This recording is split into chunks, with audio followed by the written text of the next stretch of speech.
हमेशा से माना जाता रहा है कि जो पढ़ाई करता है वही अच्छा करियर बनाता है, लेकिन समय के साथ लोगों की ये धारणा बदल रही है। अब ऐसा जरूरी नहीं है कि आपको एक अच्छा करियर बनाने के लिए एक किताबी कीड़ा होना ही जरूरी है। हो सकता है कि आपका पढ़ाई में मन ना लगे, लेकिन फिर भी आप शोहरत का आसमां छुएं। और दुनिया में ऐसे बहुत सारे एग्जाम्पल्स हैं, ऐसे बहुत सारे मशहूर लोग हैं जो भले ही अपनी पढ़ाई में कमजोर रहे हों, लेकिन उनका करियर बहुत अच्छा रहा है। जी हाँ, ये सब कुछ होता है कुंडली के हेर फेर से। आपकी कुंडली में छुपे होते हैं बहुत सारे राज जो ये बताते हैं कि अगर आप पढ़ाई में कमजोर हैं, फिर भी आपका करियर बहुत अच्छा हो सकता है। कैसे होता है ये सब, ये आज जानेंगे तथास्तु में। और ये सब बताने के लिए हमारे साथ हर बार की तरह है हमारी बहुत ही खास मेहमान मिसेस आभा शर्मा। आभा जी, बहुत बहुत स्वागत है शो में। नमस्कार, धन्यवाद। तो दोस्तों, अगर आप भी जानना चाहते हैं कि कुंडली में ये जो सब घालमेल होता रहता है कि लिखा होता है कि आपको पढ़ाई नहीं करनी है फिर भी आप शोहरत का आसमां छूते हैं, तो आप हमें कॉल कर सकते हैं। हमारा फोन नंबर है 0120399111, या फिर आप हमें एसएमएस कर सकते हैं अपने भविष्य से जुड़े सवालों के लिए। नंबर है 560068। और हमारे वो सारे व्यूवर्स जो इस पूरे हफ्ते हमें एसएमएस करते हैं अपनी डिटेल्स, जिनकी कुंडलियों के साथ तैयार है आभा जी, आपको भी आपके सवाल का जवाब देंगे, वो सिलसिला शुरू करेंगे। लेकिन पहले आभा जी से यही जान लेते हैं कि ये जो मैंने बात कही कि कुंडली में पढ़ाई बेशक ना लिखी हो, लेकिन आप शोहरत छूते हैं, आपका करियर अच्छा बनता है भले ही किसी और फील्ड में, ये कैसे पॉसिबल हो पाता है? देखिए, कुंडली में 12 भाव होते हैं, 12 घर और 12 राशियां और 9 ग्रह कहीं भी वहां बैठ सकते हैं। तो अगर पराशर जी ने पंचम भाव में स्थित राशि, पंचम भाव के राशि का स्वामी, पंचम भाव के राशि के स्वामी का नक्षत्र जी। और पंचम भाव पे जिन जिन ग्रहों की दृष्टि है या युति है, उनके साथ संबंध के विश्लेषण के अनुसार बताया है कि व्यक्ति शिक्षा प्राप्त करेगा। लेकिन अगर पंचम भाव पे पीड़ा हो तो व्यक्ति शिक्षा में अच्छा नहीं कर सकता, या उसको एक फॉर्मल एजुकेशन जो होती है उसमें मिलने में बाधा आ सकती है। जी। और साथ में कुंडली में कुछ अच्छे योग भी होते हैं और कुछ खराब योग भी होते हैं, जैसे कि सरस्वती योग है जो कि बृहस्पति और चंद्रमा के राशि परिवर्तन से बनता है। यानी कि चंद्रमा अगर बृहस्पति की राशि में जाए और बृहस्पति चंद्रमा की राशि में यानी उच्च के बृहस्पति हो, तो ये योग तो वैसे ही व्यक्ति को बहुत ही अच्छा मतलब विद्वान बनाएगा और उसको अच्छी शिक्षा क्रम भी मिलेगा।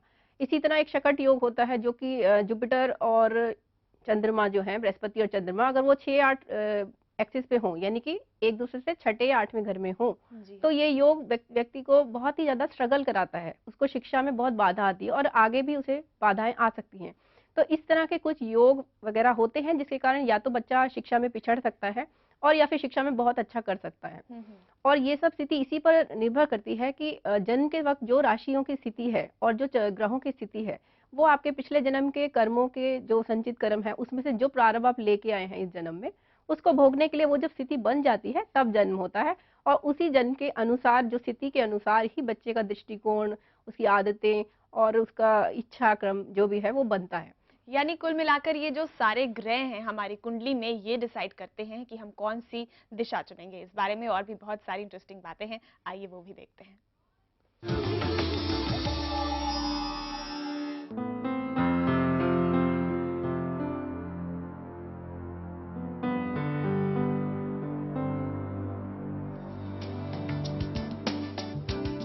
करियर का चुनाव किसी के भी जीवन का एक बहुत अहम फैसला होता है।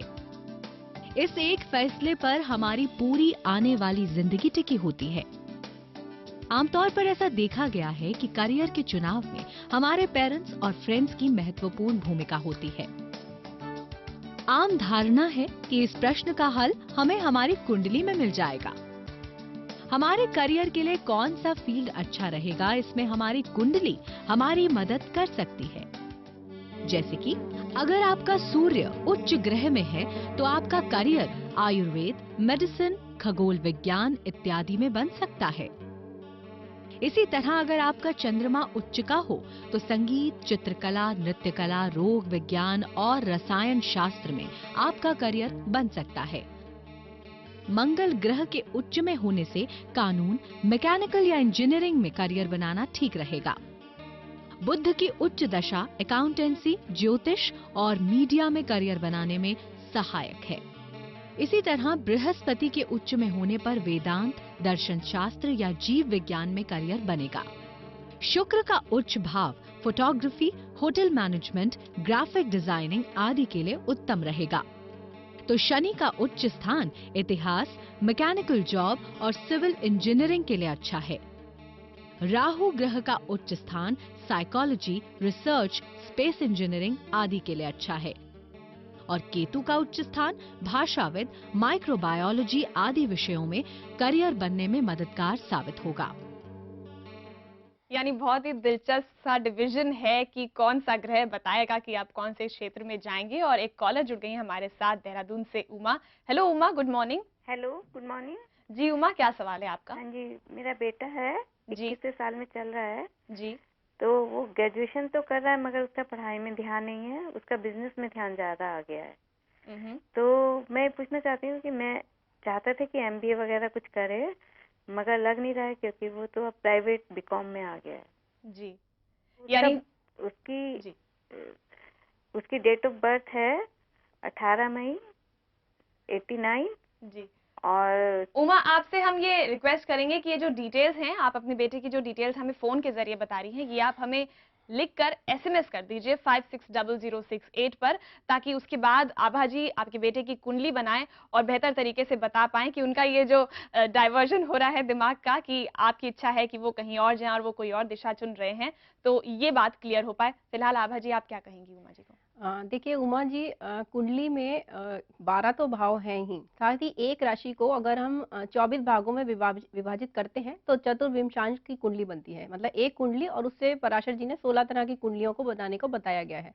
और हर एक कुंडली एक पर्टिकुलर फील्ड को दिखाती है। जैसे अगर शिक्षा का भाव हम देखते हैं तो शिक्षा देखने के लिए कि हमें वर्ग कुंडली चतुर्विंशांश D24 जिसे कहते हैं डिविजनल चार्ट, उसमें हमें देखना पड़ता है। जी तो उससे हमें एक माइक्रोस्कोपिक व्यू मिल जाता है कि व्यक्ति शिक्षा में क्या कहाँ तक आगे जाएगा। तो ये डिविजनल चार्ट्स का रोल बहुत इंपॉर्टेंट है ज्योतिष में, और ये टेक्निक है, स्पेशल टेक्निक। तो शिक्षा तो इनके बेटे की जैसे बता रहे हैं डाइवर्जन हो रहा है, तो ये भी हो सकता है कि एक तो योग ऐसे नहीं है ज्यादा अच्छी शिक्षा प्राप्त करने के, और या फिर ऐसा है कि अभी ऐसी दशा चल रही है कि वो अभी धन की दशा आई है और शिक्षा की दशा उन्हें शायद बाद में कभी मिले। कुल तो हो मिलाकर ये सकता है बात कि ये, हाँ, तभी अभी क्लियर ये होगी जब जी इनकी कुंडली कुंडली जब बन देखेंगे पाएगी। हम। और दूसरे एक एग्जांपल मैं आपको देती हूँ कि एक 16 साल के बच्चे की कुंडली में राहु में वीनस की दशा चल रही थी।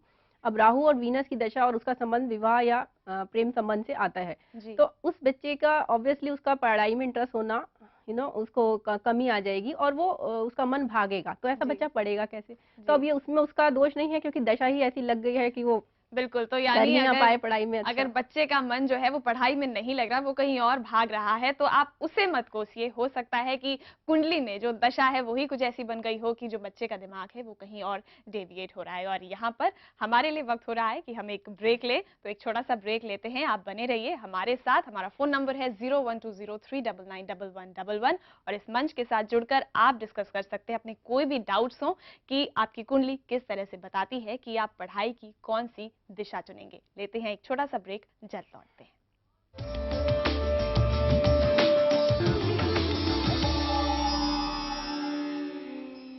ऐसा कई बार होता है कि आप लाख चाहें कि आपके फिजिक्स में बहुत अच्छे मार्क्स आ जाएं, आपका साइंस का जो साइड है, साइंस की जो एरिया है वो आपका स्ट्रांग हो जाए, लेकिन क्या करें, अल्टीमेटली आप लैंड करते हैं आर्ट्स के साथ। ये सब होता है आपकी कुंडली की वजह से, और कैसे होता है यही आज हम डिस्कस कर रहे हैं तथास्तु में।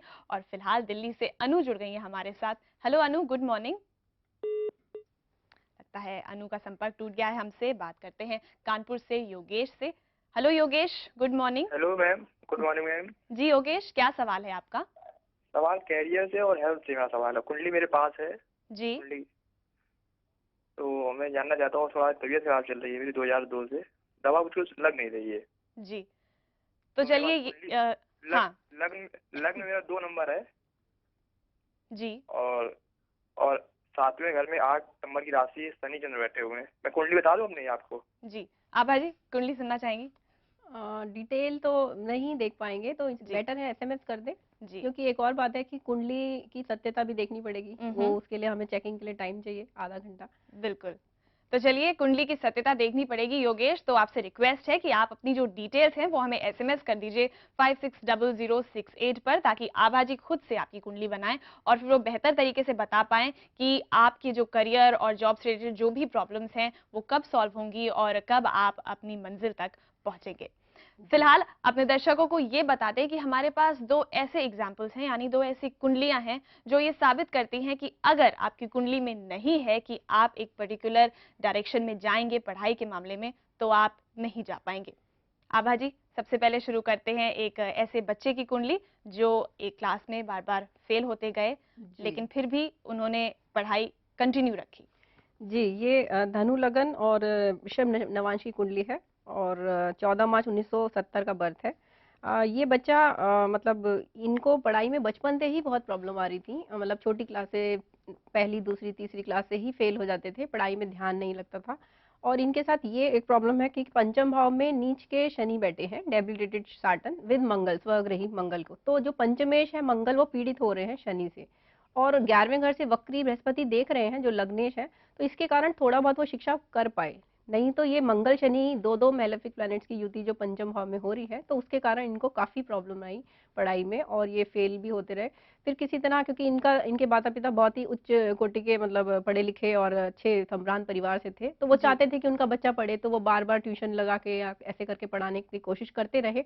लेकिन 10वीं में भी 2 बार 3 बार फेल हुए, फिर 12वीं में, फिर बीए करते करते सेकंड ईयर में इन्होंने आखिर में पढ़ाई छोड़ दी 26 साल की उम्र में। और फिर इन्होंने अपना, क्योंकि इनकी कुंडली में दूसरे अच्छे योग हैं, शिक्षा के योग अच्छे नहीं थे लेकिन दूसरे अच्छे योग है जैसे कि धन के योग, तो इन्होंने अपना व्यवसाय शुरू कर लिया और अपना आज अच्छा कमा रहे हैं। इवन एक नॉर्मल बीए एमए पास भी उतना नहीं कमा पाता, उतना ही कमा रहे। यानी कुल मिलाकर धन योग है कुंडली में, तो भले ही वो पढ़ाई से ना मिले, व्यवसाय से मिले, एक पर्टिकुलर प्रोफेशन से ना मिले, लेकिन अगर वो बिजनेस करेंगे तो उसमें अच्छा धन कमाएंगे, ये उनकी कुंडली में है और वो अच्छा कर रहे हैं। और इसके बाद बात करते हैं एक और दूसरी कुंडली की। आभा जी। जी, होटल मैनेजमेंट जो कि एक वीनस से रिलेटेड प्रोफेशन है, उसका अगर रोल अगर पंचम भाव के साथ आता है तो व्यक्ति होटल मैनेजमेंट की शिक्षा प्राप्त करता है, क्योंकि होटल मैनेजमेंट यानी कि होटल के लिए शुक्र और मैनेजमेंट के लिए बृहस्पति, तो शुक्र और बृहस्पति का रोल अगर पंचम भाव पंचमेश पे हो, जैसे कि इस कुंडली में है कि जो धनु लगन की ही कुंडली है और 7 फरवरी 1974 का बर्थ है। इनकी कुंडली में मंगल स्वग्रही बैठे हैं और जो कि लेकिन शुक्र के नक्षत्र में है, तो शुक्र के साथ संबंध आ रहा है मंगल का, तो इसीलिए इन्होंने इंजीनियरिंग नहीं करी, इन्होंने होटल मैनेजमेंट 16 साल की उम्र में कॉम्पिटिटिव एग्जाम करके पास किया उसका, और उसमें इन्हें एडमिशन मिला। उसके बाद इन्होंने 3 साल की पढ़ाई करने के बाद जॉब ज्वाइन करी किसी होटल में, और उसके 3 साल के बाद इन्होंने एयरलाइंस की केटरिंग सर्विस ज्वाइन कर ली। मतलब इनकी शिक्षा और व्यवसाय का आपस में संबंध आया, और इसीलिए पंचम भाव का संबंध 10वें घर के साथ आ गया। और क्योंकि होटल जो है वो अकोमोडेशन है और फूड और अकोमोडेशन को दिखाता है, तो दूसरा घर जो कि फूड को शो करता है, कारक है, और चौथा घर अकोमोडेशन या हाउस का घर है, तो उनके साथ भी संबंध आ रहा है। तो 2, 4, 5 और 10 का संबंध आने से इन्होंने होटल मैनेजमेंट शिक्षा की और उसी में इनका प्रोफेशन आगे चल रहा है। जी, यानी इस तरह से जब आप एक जॉब से दूसरा जॉब बदलते हैं या फिर अगर आप अपनी फील्ड बदलते हैं, तो ये सब कुछ होता है आपकी कुंडली की वजह से। बच्चे को ये कहना कि इसका मन नहीं लगता पढ़ाई में, ये भी शायद उसके ग्रहों की वजह से ही होता है। और फिलहाल नरेंद्र जुड़ गए हैं हमारे साथ। Hello Narendra, good morning. जी गुड मॉर्निंग जी नरेंद्र, क्या सवाल है आपका? मैडम, मैं अपने लड़के का कुंडली के बारे में जानना चाहता हूँ। जी, वो उसका डेट ऑफ बर्थ है 1 जुलाई 2003। नरेंद्र, हम आपको यही रिक्वेस्ट करेंगे कि आप प्लीज अपनी डिटेल्स हमें एसएमएस कर दीजिए 560068 पर, टीएच लिखिए, स्पेस दीजिए और उसके बाद अपने बेटे का नाम, टाइम ऑफ बर्थ और प्लेस ऑफ बर्थ लिख के हमें एसएमएस कर दीजिए, ताकि आभा जी खुद आपके बेटे की कुंडली बनाएंगी और अपना सवाल भी एसएमएस कर दीजिएगा, जिसकी वजह से जिसका जो जवाब है वो हम आपको अगले हफ्ते तथास्तु में दे पाएंगे। तो फिलहाल आभा जी, हमारे लिए वक्त हो गया है कि हम एक छोटा सा ब्रेक लें, तो थोड़ी देर के लिए रुकते हैं और ब्रेक के बाद जब वापस लौटेंगे तो शुरू करेंगे सिलसिला उन एसएमएस का जो इस पूरे हफ्ते आपने हमें किए हैं। लेते हैं एक ब्रेक, जल्द लौटते हैं।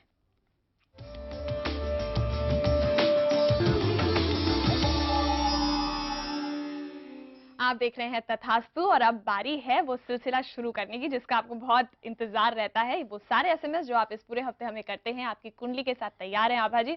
तो शुरू करते हैं सिलसिला प्रिया खत्री से। आभा जी, इनका प्लेस ऑफ बर्थ है काशीपुर और जाना चाहती हैं करियर, फ्यूचर और काल सर्प योग, जो कि हमने पहले भी अपने एपिसोड्स में डिस्कस किया है। जी, 19 नवंबर 1990 10:30 बजे सुबह के, और काशीपुर यूपी का बर्थ है जी। इन्होंने पूछा काल सर्प योग है कि नहीं मेरी कुंडली में। तो जो सो कॉल्ड कथित काल सर्प योग बोलते हैं तो वो तो है ही नहीं, क्योंकि मंगल इनके राहु केतु की परिधि से बाहर है, और फिर दूसरे की काल सर्प योग का कुछ है ही नहीं शास्त्रों में, और इससे डरने की जरूरत नहीं है। तो इसके लिए तो ये चिंता मुक्त हो जाए। दूसरे करियर और फ्यूचर इन्होंने पूछा है, तो करियर तो इनका एमएनसी में ही बनेगा, प्राइवेट सेक्टर जॉब में, और she will be going abroad, बाहर फॉरेन कंट्री ये जाएंगी विद इन 2 years। ओके, तो प्रिया जी, विदेश घूमने का योग बन रहा है और एमएनसी में आप जॉब करेंगी और काल सर्प योग से मत डरिए, ये हम पहले भी तथास्तु में आपको बता चुके हैं।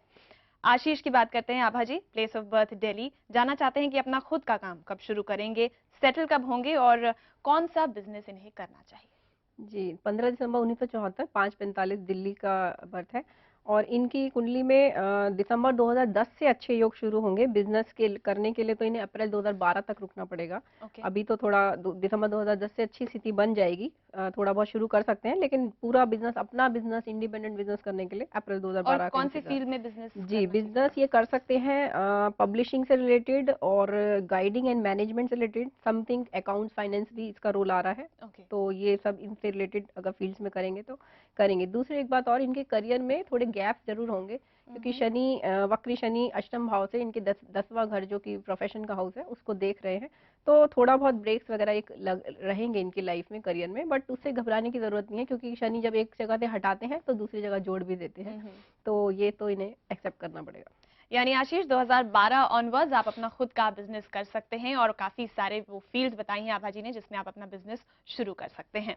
बात करते हैं मनीष की, प्लेस ऑफ बर्थ लखनऊ, जानना चाहते हैं कि शादी कब होगी और फ्यूचर कैसा है?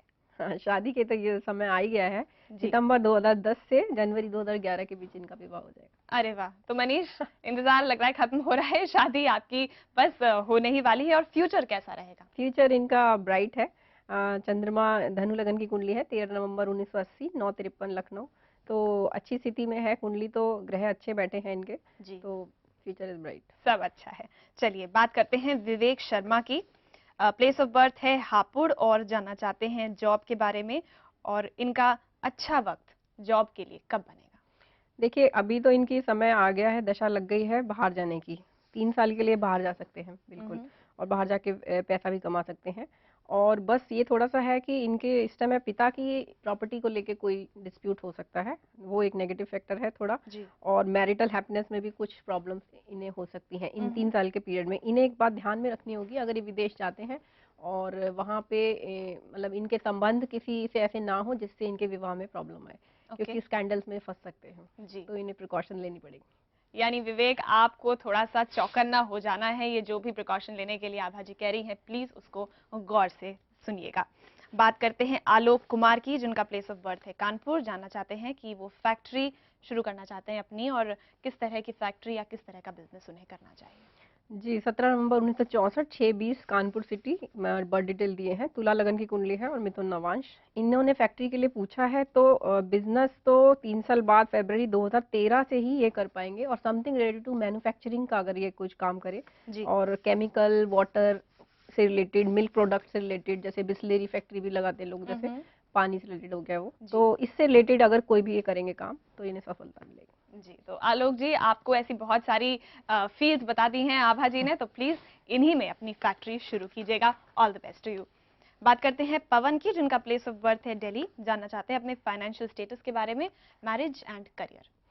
जी, 5 जून 1979, 21:18 दिल्ली का बर्थ है, धनु लगन और कन्या नवांश की कुंडली है। फाइनेंशियल स्टेटस इन्होंने पूछा है, तो राजयोग तो इनकी कुंडली में है, तो करियर तो अच्छा चलेगा इनका, नवंबर 2010 से जनवरी 2013 तक तो बहुत ही अच्छा समय है राजयोग का, तो पैसा, प्रमोशन सब कुछ इन्हें मिलेगा। और अप्रैल 2011 के बाद और अच्छा समय लग जाएगा। मैरिज के लिए इन्होंने पूछा है, तो 2 साल बाद ही मैरिज है, जनवरी 2012 के बाद। जी, तो चलिए 2012 के बाद मैरिज है और नवंबर 2010 से आपका जो करियर है वो बहुत अच्छा है। All the best to you Pavan. बात करते हैं ममता की, जिनका प्लेस ऑफ बर्थ है बिहार और जानना चाहती हैं कि इनकी कुंडली में काल सर्प योग है कि नहीं और करियर और बच्चे। जी, ऐसा लगता है दर्शकों को बहुत डराया है काल सर्प योग के नाम पे, और इन्होंने शायद धन भी गंवाया है उसके कारण। तो पहली बात तो काल सर्प योग होता ही नहीं है, डरने की जरूरत ही नहीं है। दूसरे, अगर ये बोले कि काल सर्प योग है कि नहीं, तो इनके मकर लगन की कुंडली है, 12वें घर में राहु और चंद्रमा बैठे हैं और छठे घर में केतु और शनि बैठे हैं, तो दोनों ही राहु केतु के साथ एक एक ग्रह लग गया है, तो वो सो कॉल्ड कालसर्प योग भी नहीं बनता है। ओके। और दूसरे इन्होंने करियर और चिल्ड्रन के लिए पूछा है। ये जी। विवाहित हैं और इनके बच्चे अभी नहीं हैं। ये पीएचडी हैं इन डांस। तो इन्होंने इनको प्रमोशन तो इनको मतलब करियर में तो मिल ही जाएगा 2010 में। और बच्चे के लिए इन्हें संतान गोपाल मंत्र का जाप करना चाहिए और पहली संतान कन्या हो सकती है। जी, चलिए, पहली संतान कन्या हो सकती है, लक्ष्मी आ सकती है आपके घर में। एक आखिरी एसएमएस बचा है, आभाजी नियति हैं ये, प्लेस ऑफ बर्थ पटना, और बहुत ही बिल्कुल हमारे एपिसोड से जुड़ा हुआ सवाल है कि पढ़ाई में अच्छी नहीं है, करियर का क्या होगा? 9 जून 1988 12:01 पटना का बर्थ है। और इनकी लियो लग्न और धनु लवांश की कुंडली है। लग्नेश तो अच्छे बैठे हैं कुंडली में। और इनको स्मूथ एजुकेशन नहीं हो पा रही है क्योंकि वक्री शनि बैठे हैं पंचम भाव में। जैसे मैंने पहले भी बताया कि अगर पंचम भाव पे पीड़ा हो, अगर शनि वक्री है, शनि आपको पता है बहुत मेहनत कराते हैं, और वक्री शनि तो और भी ज्यादा प्रॉब्लम करते हैं। तो इसीलिए इनको, ये 12वीं की स्टूडेंट है, 12वीं कक्षा में पढ़ रही हैं, तो इसीलिए इन्हें स्मूथ एजुकेशन नहीं मिल पा रही है। दशा भी शुक्र में सूर्य की चल रही है अभी तो, लेकिन इनको फेवरेबल पीरियड मिलेगा। उसके लिए थोड़ा इंतजार करना पड़ेगा। जर्नलिज्म और मास कम्युनिकेशन में आगे जाके ये करियर बना सकेंगी जी। तो इनको थोड़ा सा इंतजार करने की जरूरत है। 2 साल बाद इनका अच्छा समय शुरू हो जाएगा। जी, तो 2 साल का इंतजार है और जर्नलिज्म या मास कम्युनिकेशन आपके लिए परफेक्ट है, तो all the best to you. और आभा जी, बहुत बहुत धन्यवाद कि आप यहाँ पर आई और ये सारी बातें हमसे शेयर की। तो दोस्तों, तथास्तु में आज का सफर तो बस यहीं तक, लेकिन इस पूरे हफ्ते आप हमसे जुड़ सकते हैं हमारे एसएमएस नंबर के साथ जो है 560068, जिस पे आप अपनी डिटेल्स हमें एसएमएस कर सकते हैं अगर आप भी चाहते हैं कि आपके भविष्य से जुड़े किसी सवाल का जवाब हम इस मंच पर दें। फिलहाल के लिए हमें दीजिए इजाजत और देखते रहिए प्रज्ञा, जो आपको मिलाए बेहतर आपसे।